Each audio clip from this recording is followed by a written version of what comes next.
All right, gang, this is Math 6996 video number 7. This video is on reviewing the literature, and I'm going to tell you that the toughest part, well, there's two tough parts to research. One of the parts that's usually very difficult for people is finding a topic. And I say usually difficult because sometimes you're driving down the road, or you wake up in the middle of the night, you have one of those aha moments, and it just comes to you. And I've had that happen before. But my first research, my first bits of research, that wasn't the way it happened. I would spend, seemed like endless nights and lots of time looking at the literature and doing different things, trying to come up with a topic. So you might get lucky there, or you may be like me in the early stages and drive yourself insane trying to find a topic. Nevertheless, irrelevant of how that goes, the biggest pain in research for me is reviewing the literature. Now, I'm going to approach this video. I had a video that probably would have been about an hour long because this is such an important topic. But I didn't want you guys going to sleep on me and getting bored with it. So guys, hang with me. I'm going to make this as quickly as possible. I'm going to try to cover the main points. Guys, this is extremely important that you understand the importance of reviewing the literature and the process. Now, the first thing, the role of literature. There's really two things that we need to do here. When I did some research on placement testing, which was some of my first research, maybe like the second or third, well, about the third, I guess.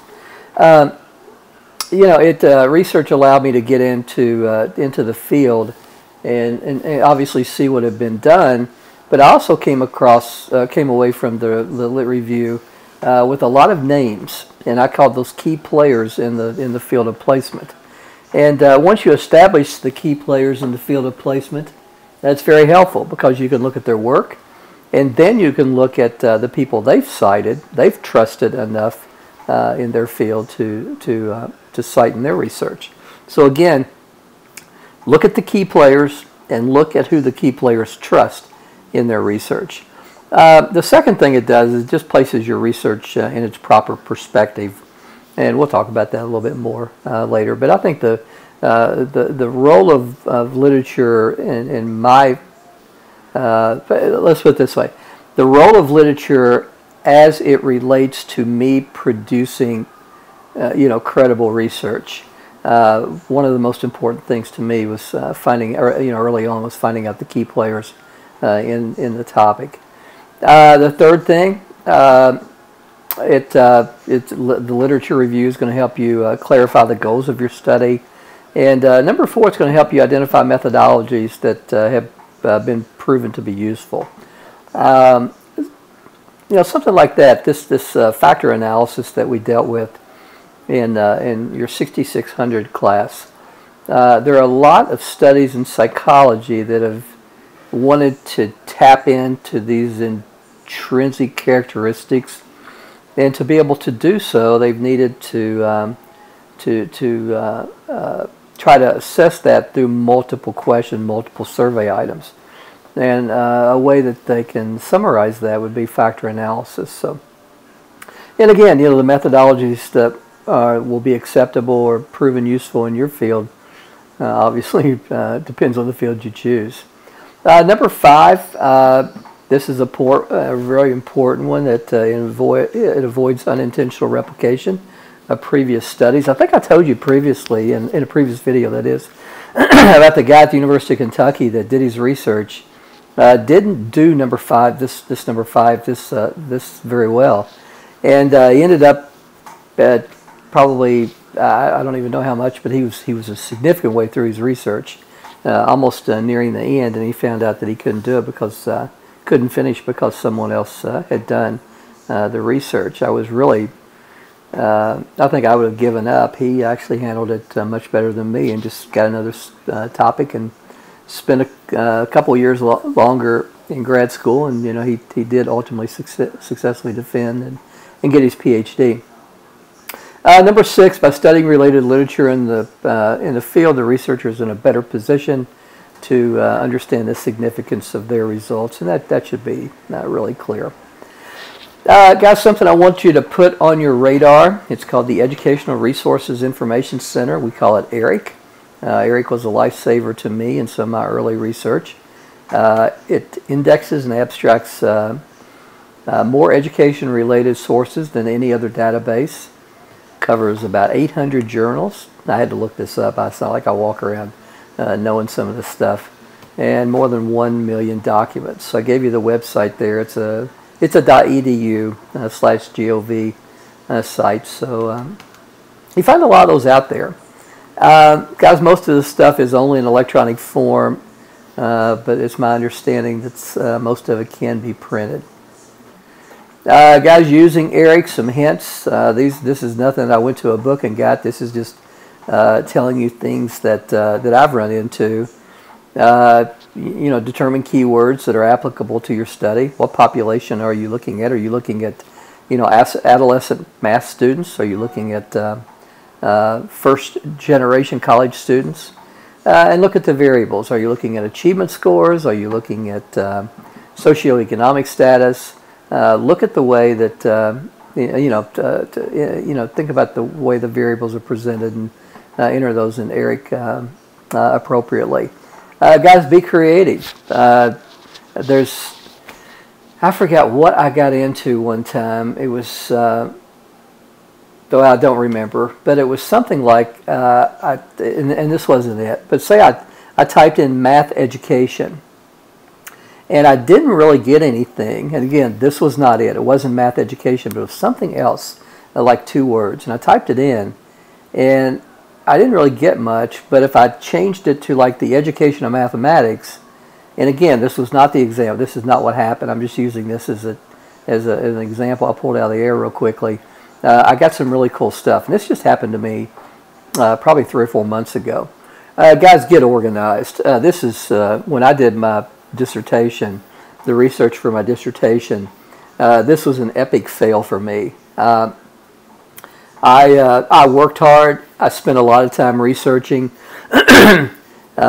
I looked at hundreds, I read hundreds of articles, but I didn't get organized. So right off the bat, get organized, take notes, and follow some of these hints that I'm giving you. Number 4, always read the abstract first. All research will have an abstract, and it's usually a few hundred words that summarizes the research. You don't want to spend a lot of time looking at stuff that at journals, reading journals that aren't applicable to your research. So read the abstracts first. In ERIC, a prefix of ED says you can download the entire document. A prefix of EJ, you're going to have to do more legwork. Guys, don't be afraid to ask your library for help. The people at Shawnee State are very helpful. They're open on Saturdays and Sundays. So when this thing gets full blown, there's a possibility that you may have to come to the library and request a meeting with someone to help you find what you need. Research is a lot of work. It really is. If you're someone that doesn't like to get out and get involved, you're probably going to hate this. But we'll get through it. Okay. Whoa.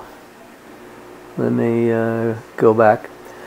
Other sources, government sources are really good. I've given you 2 there. National Center for Education Statistics. I've worked with those guys a lot, only because my doctoral advisor was one of the key figures with that group. Dissertations and theses. If you go to any university that is a PhD granting university, for example, you can go to the W.T. Young Library at the University of Kentucky. I'm sure there's, I don't know the library name at Ohio State or OU, but all dissertations and theses are on file. So those are a great source for lit review. Guys, the World Wide Web, you guys have no idea how lucky you are to be beginning research today. when all the stuff that is out there at your fingertips. There's no more thumbing through these index cards and stuff like I had to do. And even, I did my first research in the early 2001, and things have even changed over the last 12, 13 years. JSTOR is another, Google Scholar, WorldCat. Google those sometimes, and you'll see that those are pretty good sources for information for lit review. Guys, get organized. I can't stress this enough, and again, I'm going to repeat this, and I think it's worth repeating simply because it made my life miserable. When you do your research, you're going to conduct your research, you're going to have 4 chapters. The first chapter is going to be setting up the problem, motivating the problem. Why is it worth studying? Stating your hypotheses and so on and so forth. The second chapter is your lit review. The third chapter is your methodology and your statistical results, and your fourth chapter will be your summary. The chapter number 2, the lit review, is again, at least for me, it was the hardest one. And everyone I talk to, it's typically the hardest. So, guys, just a little, I'm not going to talk through all these, or maybe I will, I don't know. Read the most recent studies and work backwards. Again, read the abstract first. Take notes and cite what you write down. There may be a quote, there may be a summary, there may be whatever. Make sure you cite where you get that. I ran into a couple of times where I was fairly organized in the end, but I had a couple of studies that I wanted to report in my summary, and I forgot to write down the reference. So I remember going to the library one day, spending 3-4 hours just trying to find the articles that I found this information in. And guys, always skim through the references. I touched on this earlier. When you tap into the frontiers or the key players in your field, whatever you may be studying, even beyond that, even if you're just looking at a journal article, always go to the end of it and look at the references. Skim through the references and look at the titles of the research that the person writing that journal article has cited. I found some of my best stuff that way, just by looking at the references of journal articles that I was looking for.